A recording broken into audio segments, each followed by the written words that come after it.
Gold trusted gold buyers తాకట్టులో ఉన్న బంగారాన్ని విడిపించి ఈ రోజు ఉన్న మార్కెట్ ధరకే కొనబడును.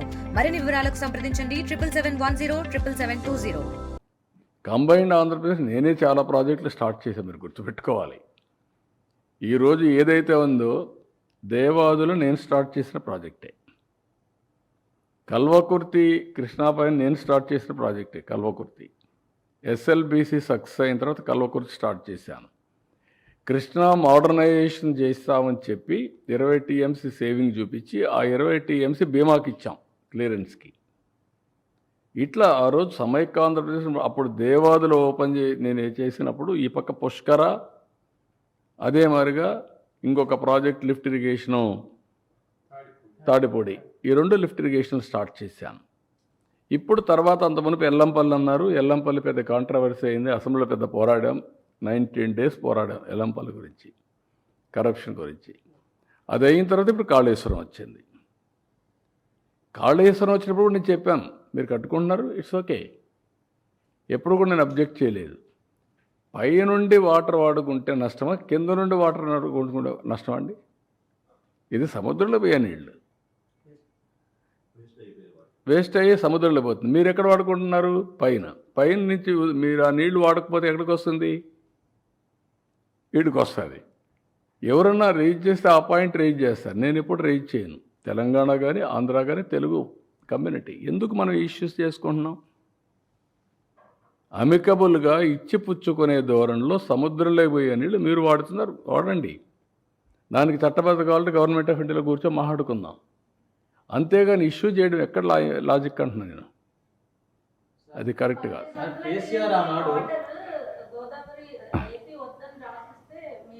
అదేమ్మా, ఎవరెవరు రాసిస్తారు?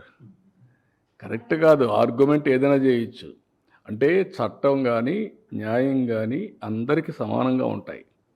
మనం కొట్లాడుకుంటే వచ్చే లాభం. నేను ఎందుకు కొట్లాడలేదు? తెలంగాణ పైన ఎప్పుడైనా గొడవ పడ్డానా? వై? నా థియరీ ఒకటే, గొడవ పడితే ప్రజల్ని మభ్య పెడుతున్నాం మనం. మభ్య పెట్టి మోసం చేయడం వల్ల ఉంటే మభ్య పెట్టడం మనకు లాభం లేదు. ఓకే, ఆంధ్రప్రదేశ్ కోసం హైదరాబాద్ డెవలప్ చేశాను నేను, అందరూ యాక్సెప్ట్ చేస్తున్నారు. బైఫర్కేషన్ అయ్యింది, తెలంగాణకి వెళ్ళింది. ఇప్పుడు ఇంకా నేను గొడవ పెట్టుకుందానికి వచ్చేటేంటి? కాబట్టి వాళ్ళే బాగుపడుతున్నారు. నా ఒక రాజకీయ నాయకుడిగా నేను చాలాసార్లు చెప్పాను, నాకు ఒక తృప్తి. ఏం తృప్తి? నేను క్రియేట్ చేసిన ఎకో సిస్టమ్ బాగా పనిచేసి సంపద సృష్టించి తెలుగు జాతి బాగుపడతా ఉంది.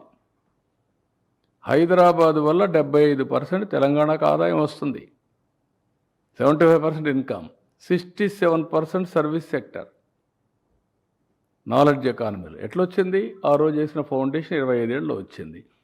Highest per capital income in the country Telangana even today. అదే మరుగు జిఎస్టిపిలో highest contribution GST Telangana. Why?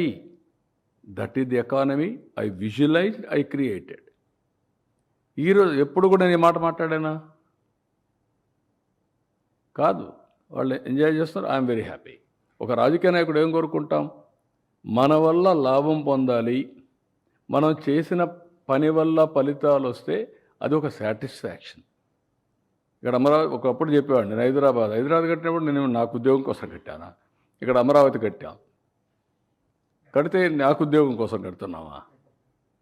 రేపు తరాలకి, భావి తరాలకి, భవిష్యత్తు కోసం. సార్, మీరందరూ మనంతా తెలుగు వాళ్ళు బాగోవాలని కోరుకుంటున్నారు, కానీ నిన్న అఖిలపక్షం ఏర్పాటు చేసి మనచర్ల మీద అవసరమైతే పోరాటానికి నేను వాట్ ఐఎమ్ సెయింగ్, పోరాటం అవసరం లేదు. వాళ్ళు కట్టే ప్రాజెక్టులు అన్నీ కట్టి నీళ్ళు ఇచ్చుకుంటే చాలు. వాళ్ళు ఎందుకు పోరాటాలు?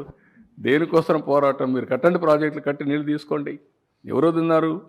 గోదావరి నీళ్ళు ఉన్నాయి, మీరు వాడుకోండి, ఇక్కడ వాడుకుంటారు.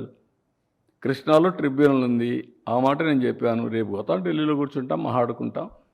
వాళ్ళు నేను అబ్జెక్ట్ చేస్తే కదా నువ్వు కట్టుకోవద్దని. ఇండియా పాకిస్తాన్ తాజా అప్డేట్స్ కోసం డౌన్లోడ్ చేసుకోండి RTV లైవ్ యాప్.